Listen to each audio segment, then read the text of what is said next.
Welcome, Dolphins Nation. This is your host, Vince Mechanic, live with the fellas, including Alf Arteaga. Did I say that right? I'm sorry.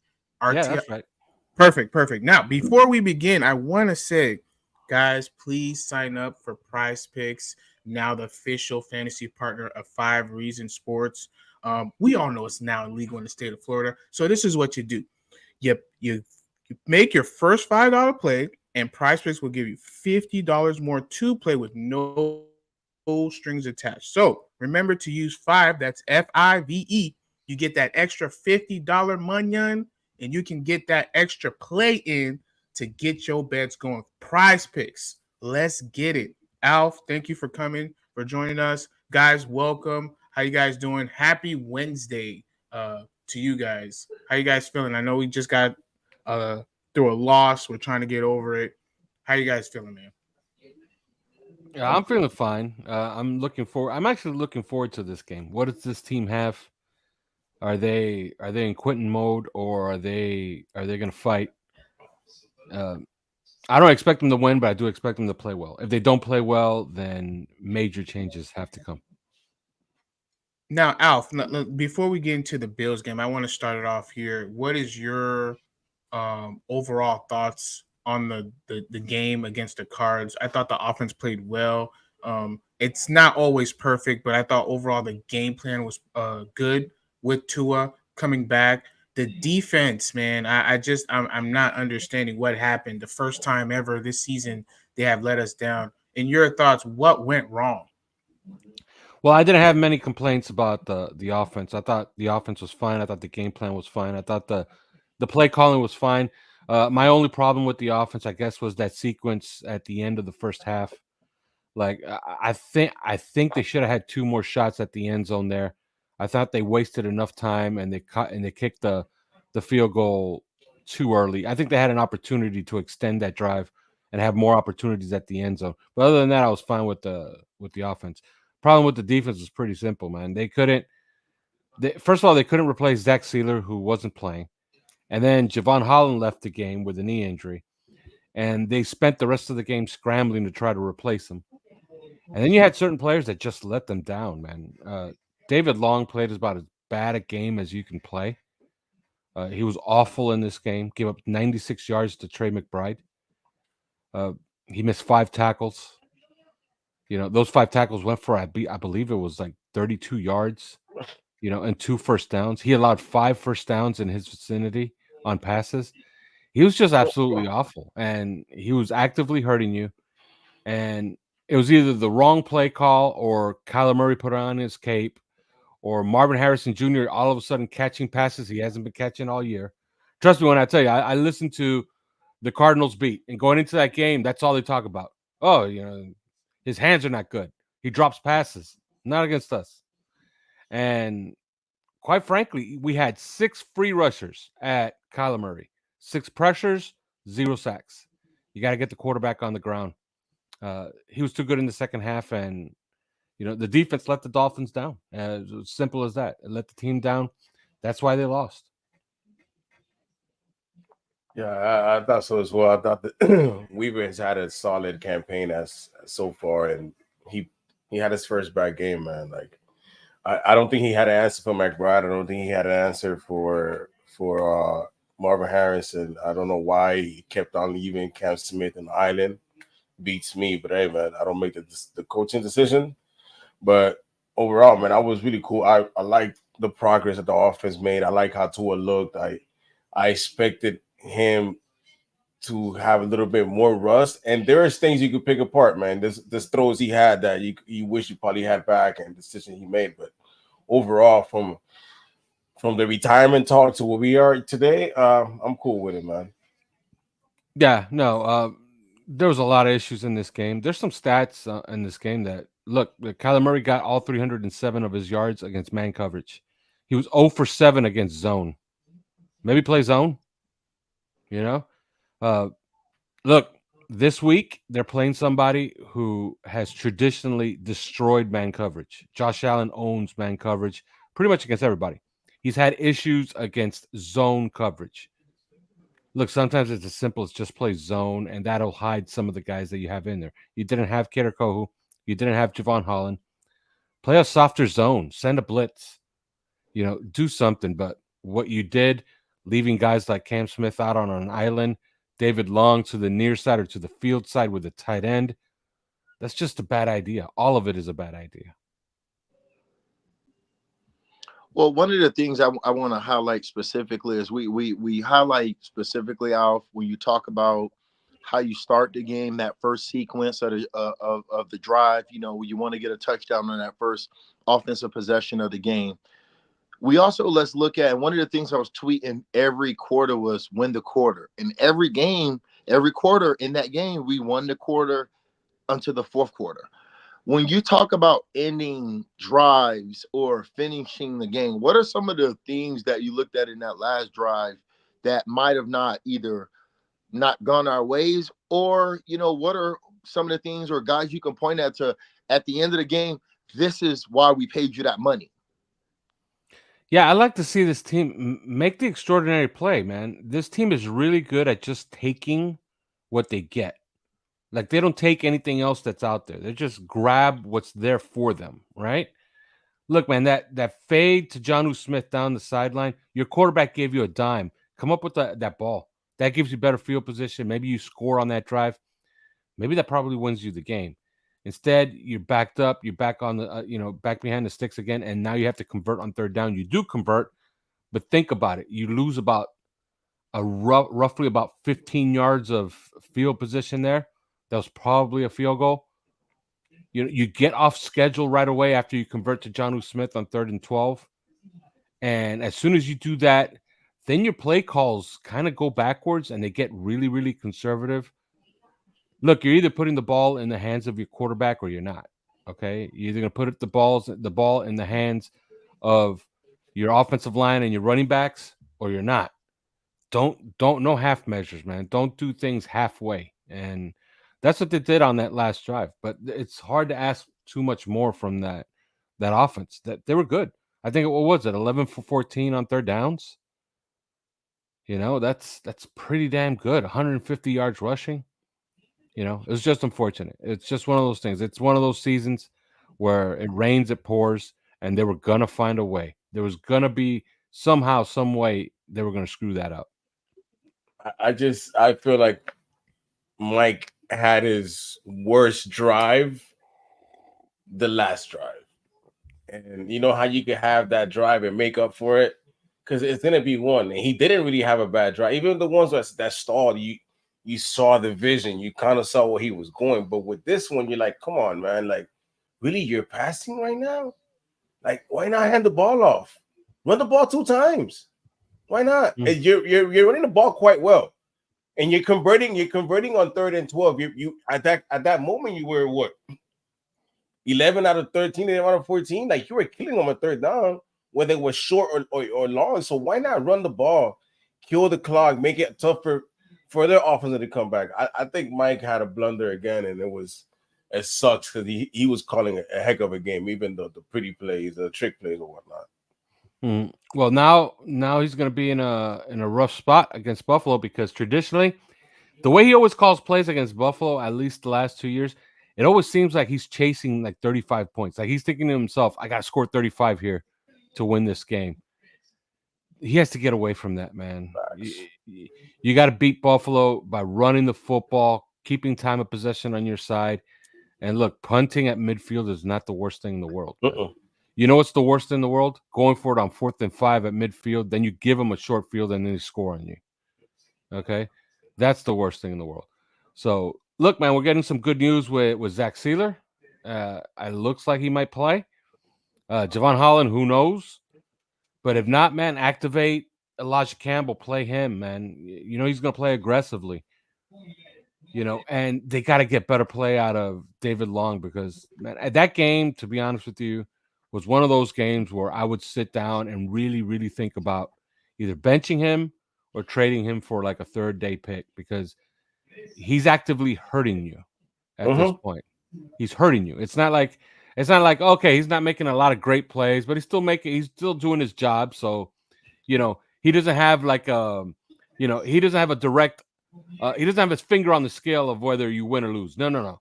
He has his finger on the scale on whether Losing. you win or lose in that game. You could actually look at that game, look at the film, and you could blame losing that game on your middle linebacker, David Long. He was so bad that I don't know if he was injured because he was getting himself into position to make these plays. He was just missing tackles. And then he was just completely lost. And in pass coverage, it looked like he didn't know what he was doing. So, they got to get something better out of him because if not, Buffalo will absolutely make a clown out of him because that's what they do. Buffalo plays inside out. They don't really feature their wide receivers, even though they have Amari Cooper now. They play inside out. They throw to their backs, they run the football, and they throw to their tight ends inside the numbers. They don't go outside too much. So they got to get better. Yeah, and usually David Long, at least he'd be solid in the run game. He's been blowing assignments in there too. Yeah, Hitting the wrong gaps. He's not reading and reacting. He's just going like he was. And I see why Fangio benched him.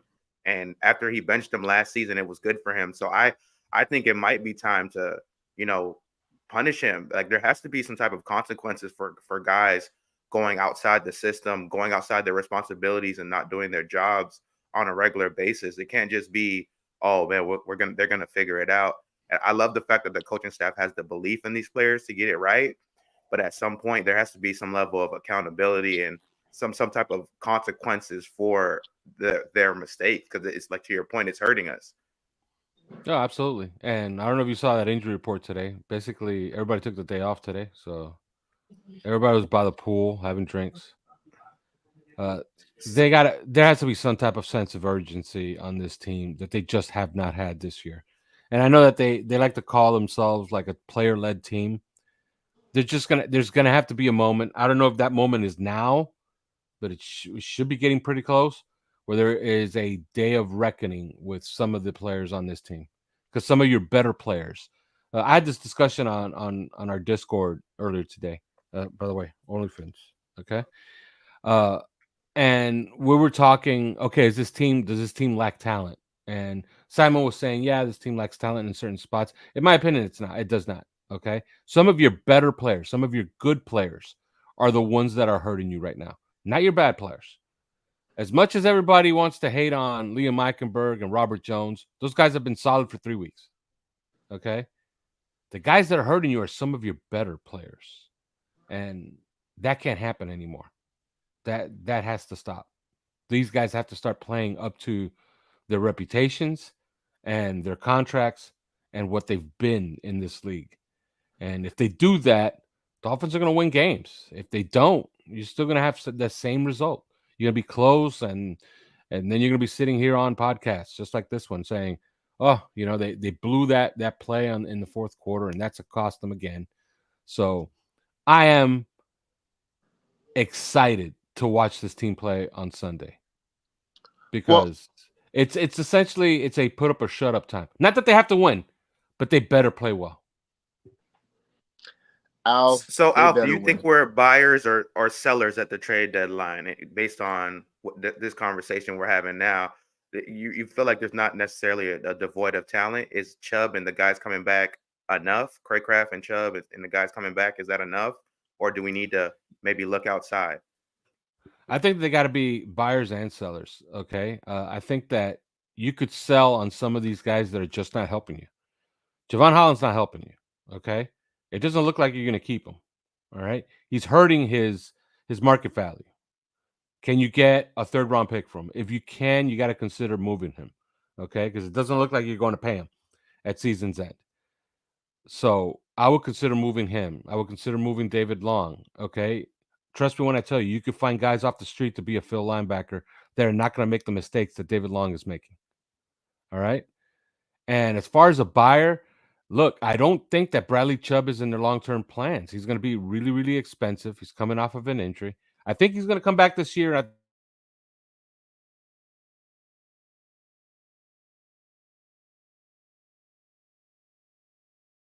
It looks like we might have lost Alf, but it does to the point of he was saying That He about to drop some fire gems right yeah, there, man. yeah. And I kind of agree. I think he's not gonna be here. I ain't gonna for a have long this. I ain't time. gonna have this argument with Chad. I see you over there looking at me. I ain't looking at you. I'm Hey, looking look, this you way. already know, bro. I've been I'm saying it. looking. I've been saying it. I'm looking. I I'm said not it. even looking at you, cuz. I'm not looking at you, man. They better win this Buffalo game. And I get what Alf was saying about Mike McDaniels chasing 35 points, but that's what when you look at I was gonna cook on that because I don't think he's that guy no more. Because the new Mike, the Mike we've been seeing, he's running that ball. And then I wanted to ask Alf, like, as excited as he is, how confident is he on this new version of the Dolphins, if you may? And how, like, I think the team found a winning formula with this run the ball, and now you see Tua, he's back. So with this running game and the passing, I just like I said, Tua was off in a few passes. Those passes are touchdowns. I want to swap out Julian Hill with maybe OBJ running that wheel route, coming around, maybe even a Craycraft, maybe a Jonu, because I don't want Hill catching the ball no more. Yeah. He has ability. It's just something. It's Can't off a count little. on him. Look, Yeah, but it's all off these his. games now, every catch means something. Every first down, you got to fight for every yard. Everything means something.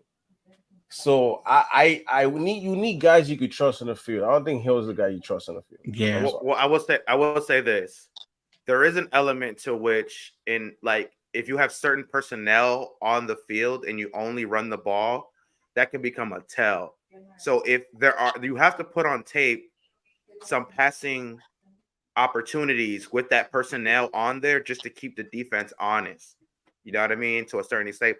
But when your number's called, you got to execute because you're getting limited opportunities already as it is. Yeah. It ain't like we counting on you to make a bunch of plays, bro. You might count on you twice in a football game to make a play, and you can't do that, bro. Then that's a, you know what I mean? I want to see A, B, and C gap running up the gut. None of that to the outside. Then they swarm arrows on the outside, and we looking up. Run it up the gut. Pulling the guards and tackle. A, B, C. Up the gut. I'm not gonna hold you. I'm with you, but look, that's where the turkey is at. I mean, that's Oliver. That's the main dog. So you kind of got to go against the green rose, and you got to go off your big dog now, and that's T-Stead. You got to go off you got to run off that side. Like I think that's where Buffalo is weak, and that's where we're strongest. Robert Jones is having a whale of a season. Brewer's having a good running season, run block season, and you saw those runs. Even when those runs that are dead to right, the toss sweeps, they take so long to develop that our fast guys can make plays. So I would like to see them run more of it inside. Like you said, I might be contradicting, but I agree with you, friends. But in a certain way, to run to the off the left, the inside zone off of T-Stead and the Robert Jones gap. Pause.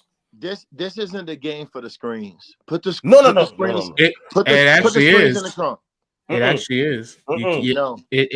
You actually is. Call them at the right for the time. Call them at the screen. right time. You got to call them at the right time. Yeah. You got to understand The wide receiver screens. The wide receiver screens.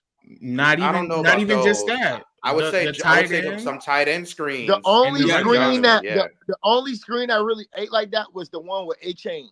Look, when he was in the slot. I ain't gonna hold you. Other like some than halfback screens. that Waddle screen, that Tyreek screen gets blown up every fucking game for a turnover or something. You don't got no blockers on the outside. You don't got nobody to look. set it don't up. run it. I'm a screen off the slot. Let me say this. You seen Tyreek blocking? Let me say this. I think if Craycraft is back, listen, don't doubt it. Cause me and Chad, I wasn't a believer. I wasn't a believer. But there is a whole part of the playbook that we're not using because Craycraft isn't here. And it involves successful wide receiver screens. Because that man could block. You got me, Chad. He's a weapon. If I hear Craycraft, or Tanner Carter name one more time this season. One more time this season. Hey, Chad, talk gospel to this man. I'm gonna lose it. Listen. I'm gonna lose it. Craycraft brings intangibles. Tua himself, to the Oos, your quarterback, French, your favorite quarterback, said it. He's quarterback friendly. We know he's a great blocker. He's sure-handed. We need all that right now. All that. He can get open. He can find soft spots in the zone. Who's doing that for us right now? It was supposed to be OBJ, right? He ain't been the same since he was on that boat to Miami. Look, I ain't gonna hold you. We do have the empty sets, and in the empty set, if we replace a Craycraft in there, now the wide receiver even the defensive coordinator, they know that connection with Craycraft and Tua. Craycraft. So now you have to respect that. OBJ might get open. Jonnu Smith might get open. H.I. might get open. If I may, and I'm not trying to downplay anything. I think you're right. He goes a hater. I'm not hating. I'm just tempering the expectation. You smell like a hater. See, there you go. Go ahead. Temper expectation, right? I do think Craycraft does present not only the blocking aspect to help the receivers and the running backs because he understands the system, but also the reliability as a third, fourth option. I do agree. I just wonder how much snap is he gonna get, being that this is the 9th week, and he has been injured, and he's not really necessarily in season shape as of yet. Now we worried about snaps for a player. Dubois came up from the side of nowhere and jumped in and was the main target in the Buffalo game. Now Craycraft, who's been here for years. No, well, I'm just going by the pattern of the team. Eskridge's been here for 2 days. I'm with you, mechanics. So look, I will tell you this: Craycraft affords you to be kind of a Swiss Army type stuff. You could run the RPOs because he could block, so you don't have to bring him on for a lot of plays. Bring him for those packages that you have, those set of plays that you have, the wide receiver screens and the quick throws or whatnot. Have him out there for you blocking the perimeter. Maybe help ease the pressure off the tight end and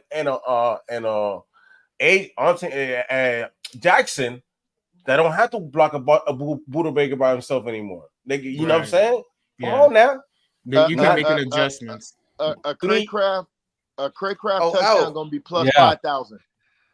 Yeah, that was weird. Touchdown gonna be plus. Hey, Alf, let me ask you a question. We go. Look. I'm saying that Craycraft is his worth is very, very he's like a Van Ginkel of the offense type stuff. Now he's Van Ginkel. Let me cook. You gonna let me cook? Look, he can block. He's actually a very, very reliable third down target, a blanket for Tua, and he opens up the blocking for the wide receiver screens that Julian Hill and Jackson can't get to, like a Buddha Baker that's been blowing them up. I'm just saying that. Cracks. And the toss cracks, it helps you out a lot. I'm just saying, come on now. Yeah, I don't know if he's gonna play this week though. He's practicing, so that's good news.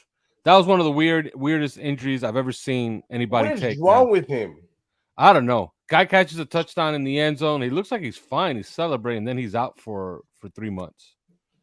I don't know. It was weird. This show out has a blind spot for Craycraft and Tanner Connor. I swear to God, they could. I don't know what's up with this show. Let me get the script. Somebody have the script.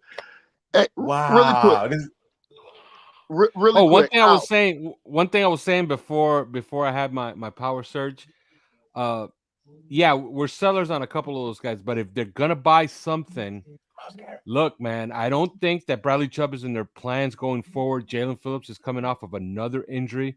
You're back to needing another edge player. If you could get an edge player, the thing is, man, I don't know how bad the Dolphins are going to be. So I don't know if a first round pick is on the table. So I would probably hold on to that. But, I saw today that Jeremy Fowler said that Baron Browning is going to be available from the Broncos. Right. We mentioned him, yeah. Yeah, we That's talked a guy. about That's a guy you absolutely go out there and you offer a day 2 pick for, because he's only 25 years old. Like, he's perfect for what you want and what you need for next year. You need an edge player again next year. So I would be a strategic buyer, but I would look to sell on a few of these guys for sure. Alf, before anyone goes, I have one question. If you do become a buyer, does that depend whether you win or lose this game? Does that depend the performance of the team? So if they if they lose or win a close game, does that entice you to get a guy like Baron Browning to kind of compete the rest of the way? Because I've mentioned before, even if you lose this game, you still have a chance to go 10-7, 9-8 at the least, to kind of give yourself a chance, depending on other factors, right? So depending on the performance of the team, do you feel that the Dolphins will say, hey, I like what we did, we're just missing one piece to get it going, to go get a edge rusher? Yeah, I think so, because I think it's gonna be one of those things where you're just gonna look at your team for next year and you're like, it makes too much sense. We need an edge rusher now. Are we gonna let one of our competitors just take him? And that's one of the more premium ones, because you get to grab him right before he's gonna get the big money. You know what I mean?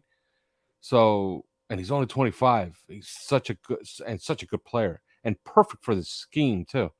So, yeah, that's a guy that I would absolutely, I would ask questions. I would see what it would take to get somebody like that. So, Really so quick. how do you feel about a Harold Landry, or maybe like I mean, he's a little expensive. older, but like a Zadarius Smith maybe for a year to finish out. Zadarius Smith. If you get Zadarius Smith, you're just trying to make a run this year. I'm looking more at, like, fixing For our the edge future. issues going forward. Mhm. And as far as Harold Landry, he's so expensive, man. If you're gonna get an expensive guy, just swing for the fences and offer We'll go something for get Max Ma- Crosby. or You know what I Miles mean? Garrett. Go get Garrett. Or Myles Garrett. Although Myles Garrett, man, you know what scares me about Myles Garrett? 2 years in a row, foot injuries. Mm. Oh no. That Yeah, never ends well, man. That's it how doesn't. it all starts. You know what I'm saying? That's the beginning of the end. Yes. Really quick, Alf. You mentioned about Mike McDaniels chasing that number, but when I look at history, and I'm a bit of the historian on the show, My I God. I go back. Listen, I can go back to the '72 team and kind of make parallels, because even young Shula, I won't even get into young Shula, Just but ask the question, bro. okay. You talk about Mike McDaniel chasing that 35 number, and when you go back to the last time we beat Buffalo in Buffalo, that was the number. I look at what it takes to beat Buffalo when we have beat Buffalo, and it's been on the ground when we've had those robust run games. When you look at this running back room specifically, and you look at the games that Mostert has had specifically against the Bills, where he runs hard against that team, what can you give me kind of a foreshadowing into how you can see this team beating this Buffalo team based off the history of, what was it, an overtime field goal kick to win it in Buffalo in 16? But what do you think based on kind of what we got going into this game? Because I feel like it's a must win. Look, Mike McDaniel was asked he was asked why, about Jalen Wright's 2 touches, his 2 rushes. And he said, look, he was surprised when he looked at the sheet after the game. He was like, man, we only got that guy 2 touches. It's going to have to be one of those games where you're going to have to build in touches for your running back room, because that's how you're going to win this game. You're going to have to keep Mostert as your goal line guy, because there's just so many touches to go around, right? You got to find touches for Jalen Wright now. And we already decided that Devon Achane needs at least 15 touches. So if he already has 15 touches coming to him, let's get Jalen Wright involved with 10 on his own and get Mostert the rest, and Mostert on the goal line, because good things just happen with him on the goal line. So I think they got to get them involved. And remember, you could play 2 of them at the same time. It's not This is not one of those things where, one guy has to check in and the other one goes to the bench. You can play two of them at the same time. They had two of them on the field for most of the game. So that's something you can do. And, man, that's the only way. That has to be the main staple of your game plan on Sunday to win. You have to feature those guys. Really quick. I'm of the hold on, really quick, French. I'm of the opinion that you need to play both of those guys together more opposed to playing Ingold and that. How do you feel about that? Like, am I tripping on that? That No, you I need to maybe completely play more two running back traditional, like less traditional sets. Yeah, I completely agree with you for two reasons. For one, it allows them not to condense the field. Your opponents will not condense the field on you. Okay. First of all, Buffalo never gets out of a 4-2-5. Like, they stay in nickel the entire game, right? But they could also bring guys into the box. If you have Ingold in there, you have 21 personnel. They could condense the formation on you. Okay, they could force you to keep more guys in to block certain plays. All right. So if you're playing those two running backs, they're going to have to respect your pass because both of them are pass catchers. And it's kind of like running it out of a spread offense. So, yeah, against Buffalo, you don't want Buffalo playing in space. I mean, playing in condensed areas. You don't want them playing inside the box. You don't want them playing in between the hashes. You want them playing out in space. Especially, look, Terrell Bernard might not play. If he doesn't play, and they have to play, I believe the guy's name is Schaefer. Yeah, number 54. Yeah. Yeah, and they have to play him. Look, man, you got to isolate him. The same thing that Arizona did to us with David Long, you got to do to them, okay? Make that guy run. Make that guy run 10 miles on Sunday, okay? If you do that, you're going to win because your athletes are better. Your athletes are just going to be better. Our running backs are going to be better than their safeties and their linebackers. Condense the game to just that matchup. You mentioned go ahead, Wally. Go ahead, Wally. No, go ahead. I was telling you, I'll go after you. You mentioned really quick the formation of leaving two running backs on the field, and I play Madden, so whatever with that. But specifically with Achane in the slot, and then you have a right kind of leaking out into as kind of like your dump off. I didn't go to school for football, but that seems like a killer motion where you see Achane in the slot. Even when we were just mentioning referee, you go, those only screen passes I want to see is Achane in the slot catching those. The wide receiver ones with Waldo and Tyreek, don't throw those no more. I don't want to see those no more this season.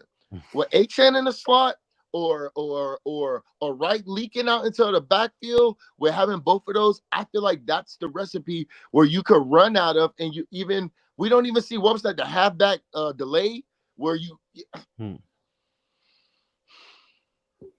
am I asking for too much? No, you could do all those things, man. And the great thing about having Achane in the slot is that you could bring him on end rounds. You know what I mean? You can even look, if you condense the formation enough and you have him in the slot, you can run crossbuck from there. They did it last week with Jalen Wright. Okay, you can bring one guy around the formation and you bring him out, and they're going to respect it. Like, they're going to hold. They're not going to run with him when you see Achane moving from the slot behind the quarterback because they know that we have those motions and we might throw it to him. So they're not going to run right across the formation. They're going to open up. If you hand it off, you already created space with it. Okay? So, yeah, you got to play those two guys together. Absolutely. That's key. And, man, you got to create your opportunities. Look, they had an opportunity against Buffalo the last time that they played them here in Miami. They created that deep over route. You got to create your opportunity to hit them deep because they just don't have the athletes back there. They just play so off the ball. Like, their safeties are at 30 yards. You got to take advantage of that stuff, man. Like, they're giving you stuff. They're giving you stuff that you should be able to take advantage of. You got to do it. Look, I think Mike has found the formula to do that, like, and travel the game. Like, I saw Jonnu Smith wide open, like, a lot in the middle of the field, and also I saw the running game taking over. So you mentioned Mike is chasing 35-point games, but I think the absence of Tua kind of made him like reset maybe like remember he could run the ball and create like timely passes, and he was actually doing that this against against Arizona. So how comfortable are you or confident that he will do that against Buffalo? And is that a winning game plan to you? Yeah, I think so. You got to throw behind those linebackers, man. Look, Buffalo's going to give you space. That's one thing they do. And if they don't, you got to test them deep. But the thing is that they never do. Like Buffalo plays you really, really conservatively every single time. They want you to go 12 plays. And they don't think, and they basically are daring you. They're telling you you don't have the discipline to put up 12, 15 play drives on us. Well, you got to do it. And the way you do that is by running and by attacking those linebackers. Your running backs versus their linebackers, your running backs versus their safeties, your tight ends versus their linebackers and safeties. That's how you do it. And yeah, does that mean that Jalen Waddle and Tyreek Hill might not have a busy day? Yeah, but I'd rather they not have a busy day and win the game than they go off and we lose. Alf, man, thank you so much for joining us. I know you're probably busy, man. One last thing. What is it going to take for both the defense and the offense to win their matchups in order for us as a team to win the game this Sunday? A lot of health, and I don't know, man. I don't know if the thing is you got to see it to believe it, right? Like I haven't seen it yet. I haven't seen this team put together a complete game in a while, really. So I don't know what it's going to take. I have a lot of faith in the offense because I have faith in the quarterback. The quarterback's going to get it right. He's only going to get better with a little bit more time. So, we shall see there. But on defense, man, I think it's going to take health because we saw what happened as soon as it took a couple of injuries, a couple of injuries, and they were a mess. Alf, man, thanks again for joining us, man. If you like, do you have anything that's upcoming for this week for the Buffalo Bills game matchup? Well, we already have most of our shows already up on our feed, but we do have a preview show that we're going to drop on Friday. We're not going to do it tomorrow because tomorrow's Halloween, but we'll do our preview show on Friday and look for that on our feed. And if you want to become a member of our Discord, you got to do is go to discord.gg/OnlyFins, and you become a member there for $3 a month. Twitter's garbage, so get off of Twitter and go to OnlyFins. I'm telling you, you'll have a good time. There's some good people in there, man. Shout out to everybody. Shout out to the moderator, man. Happy birthday. I know it was his birthday not too long ago. So, yes, sir. Appreciate you, Al, for joining us, man. You have a wonderful night. Thank you for having me, man. Hey, we appreciate y'all. We got to fall in love with the boring stuff, man. Tua's got to fall in love with the boring stuff this week. Not just Tua, Mike McDaniel. Yes, but the opportunities will be there. And whether Mike McDaniel calls a play that is designed to go downfield, if it's not there, we heard what Alf just said. They're playing 30 yards off. You don't got to play and throw into that. And that's when you're increasing your chances for things to go wrong the further the ball needs to travel down the field. If it's there and they're giving you stuff underneath, take that all day. That's what Mahomes does when he plays them, bro. Mahomes, if you watch Mahomes versus the Bills, bro, he's taking everything they give him. If you if Travis Kelce's gonna flash wide open for 3-4 yards, he's gonna give him that and allow him to run for 3-4 more. If right. not, more. You know what I'm saying? He'll take that everything. You'll see it. He'll hike and just throw it. He won't even wait. Like, as soon as you give me something, I'm taking it. And Tua has to take that same mentality going into this game. I'm not saying that. Well, yeah, dang, that was crazy. I'm not saying that we need to lean on Tua wholeheartedly because I do think the running game is what's going to get this game for us if we come out with this victory is because we run the ball for close to 200 yards, if not over 200, right? Like, that's going to be the recipe. But when you have your opportunities, you don't have to try to win the game on those. Just be efficient, get guys the ball in space, and allow them to make plays and take what's there. Don't force nothing. Nothing. Yeah. Do you feel I know they based on what they recently see with the run game and then Tua kind of doing what we were kind of looking for, like taking the short to intermediate routes, do you think that they will start off by defending that perimeter and then based on how the game goes, they'll adjust by taking deeper routes if the game is getting out of hand and we're pressing? Do you feel like that the Bills defense will do that based on what they've seen recently? I'm sure they're going to scout us these last 3 games. We've been really good in the run game, and Tua coming back have shown that he's going to take whatever's there. So what do you think in your mind the Bills might approach their defense and how they approach us? They're banking on us not to stick to it. We got to stick to the run, stick to the short passing game, stick to what's working. They're banking. That's what they do. They bank on. They're you looking for a to Tua say, turnover. You're gonna eventually, at some point, he's gonna. That's what they're waiting on. At some point, we're gonna wait on it. That's how they're playing you. That's what I've been saying. Like I feel like we're in every game, even when we get blown out, we're in every drive. In every drive, we're in there and we're driving, and what happens? A fumble, a pick, a pass interference, something that a missed field goal, a missed tackle. Yo, Buffalo is a team that they're like the old school version of the Patriots that said the Patriots won Super Bowl. The Patriots waited on you to make the mistakes. They played a flawless. Even when they make mistakes, you were gonna make more mistakes than them, and that's what we do with them, bro. Every time we go, like last game, even to 2 or 3 pick 6, we were in every drive, and we had given them two interceptions. Like if we don't give them the game, we have every game. So just stop giving them the game, bro. It's simple. I think everything we could talk about how Mike developed, how Tua fine. It's not about that, because that never fails. It's never been, oh man, the offense is stagnant against them. It's never been that. Oh, the running game, the passing game. Even when you know what happens, we turn the ball over. If you look at the turnover comparison, they're kicking our butts, and they make the timely plays. We miss the field goals. They make the stops. Wally, it seems like they get like at least 2 turnovers a game every time they play us. Every time. So I see what you're saying. You got to limit the mistakes. Well, they let's take advantage of that. script. Let's flip the script. Let's Yes, be I want to win the turnover. turnovers. It's what I said. Yeah, it's what I said yesterday. So I'm like, why don't we? What I think this is the game that the defense needs to like. This is the Poyer game where Poyer. Oh man, all that knowledge that he was like, you know what I mean, like everything. This is the game that maybe it's not Poyer getting the interception, but it's something he told them. Boom, he gets the interception.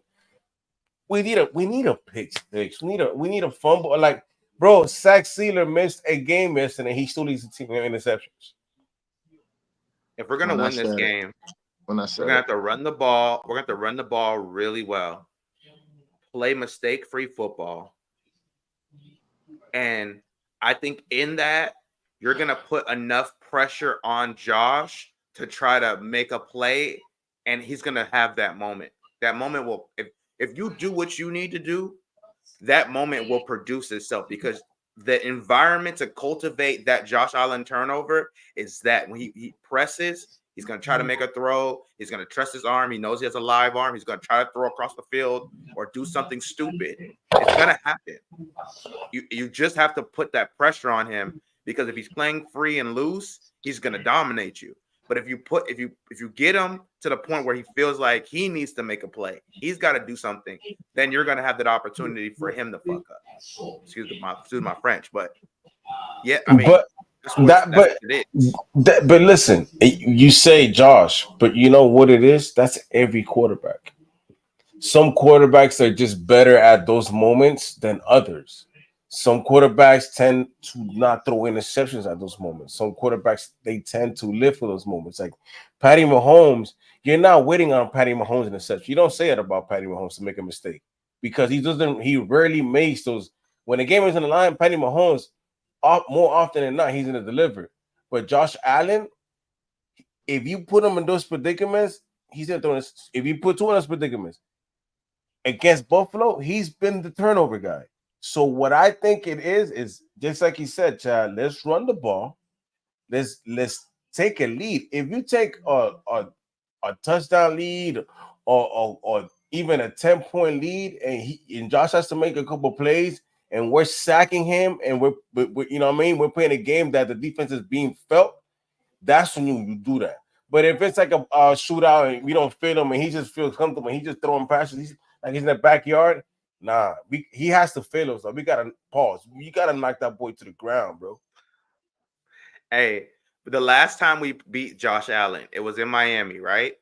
We dominated the game. We frustrated him, and in the end, a routine. What was it, like an 8 to 10 yard pass, wide open? He throws into the dirt. You get what I'm saying? Like that. When you put that pressure on him, that's what's gonna happen. You know what I'm saying? Like he's gonna make those plays. He's gonna throw it high. He's gonna throw it low. He's gonna throw it wide. You know what I'm saying? He's gonna do that if you. That's what happens in those type of games with him. You know what I mean? You gotta put that pressure on on Josh, and by doing that, you gotta take care of your business, take care of the ball, run the football, control the time. We didn't even control the time of possession the last time we beat them in Miami. They dominated time of possession. Imagine if we dominated time of possession and we can frustrate them. We got one of the best third down defenses in the NFL right now. We get them off the field, run the football, dominate time of possession. That pressure going to increase. Pressure burst pipes. But Chad, you know what, and that this is gonna be the last thing I'm saying. If you know what the difference was as well when we won that game with less time of possession, we executed every time we had the ball. If you're not gonna have the time of possession, you gotta execute on every drive. It has to be one or the other, if not both. You sacked them. You gotta sack him. You gotta get the quarterback to understand that you're on the way to tackle him. If he's comfortable that he just has time for his receivers. All he has to do is elude you and I'm over here. I'm gonna make this throw. Look, Kyler Murray eluded the pass rush, and what happened when he threw in the passing lanes? There was passes being knocked down. We got away from that. I think we didn't play a complete game. So I think going forward, we have the defense has to be an enigma. Yeah. I'm done. So talking. Any final thoughts? Yeah. I was gonna say any final thoughts before we get out of here. Show me. Chad, what about you? What do you? Any final thoughts before we get out of here? As Chad gives us soliloquy on mute, I want to say, guys, thank you again for joining us. Chad, what's your final thoughts? Listen. Mike McDaniel, listen. You see what happened there? I tried to do something that wasn't working. Don't do what's not working. You gotta hit that. Unmute yourself. Get going. Get on the right track. What tends to happen with Mike McDaniel in these games, he tends to go away from what's working. And a lot of times in these Buffalo games, French alluded to Mostert's cooking or whatever else, and you get away from it. Just please, this week, I believe in y'all. I believe. I know. Matter of fact, I know it came to me in a dream. We win in this game in Buffalo. Kevin Harlan on the 1 and 2s. I'm guaranteeing the victory. My DMs is open if you got something to say. You seen the video, you seen the cut up, man. I ain't gotta say nothing to you, man. Just go ahead and find a way to win this game, man. Whatever it takes, man. Guys, when you do go to Chad's DM, please make sure you come correct, because if and when this happens, we will be able to broadcast the interaction so we know what's real. You got to be 10 toes whatever side you're on. So I know where I'm at, and I know once this happens, I'm going to be 10 toes when people come at me and how I feel. So 10 toes down like Feet Finder, baby. Let's go. Hey, guys, thank you again for joining us. Be sure to follow each and every one of us. Please subscribe to the YouTube, to the Twitter, 5 Reasons, Inside Leverage. More content for your head top. Don't forget to use the promo code 5, and I say FIBE to get those $50 additional to get extra clicks. Hey man, get yourself set up for tomorrow. We got the Jets versus the Texans. Great time to get that $50 to kind of get that place your fantasy bets. You feel me? So a little Tank Dell action, maybe, you know what I'm saying? you know what I'm saying. So You be know, sure, guys. Hey, Nico and Stephon Diggs out, man. Putting it out there, man. A little Tank Running Dell. game, Texans. Are we running the ball more? What we doing? Stacking days? Mixing. What are we doing? All right, y'all. Y'all be safe. Y'all be smooth. Wally, take us home, my boy. Man, fans for the win, man. Fans for the win. Let's go.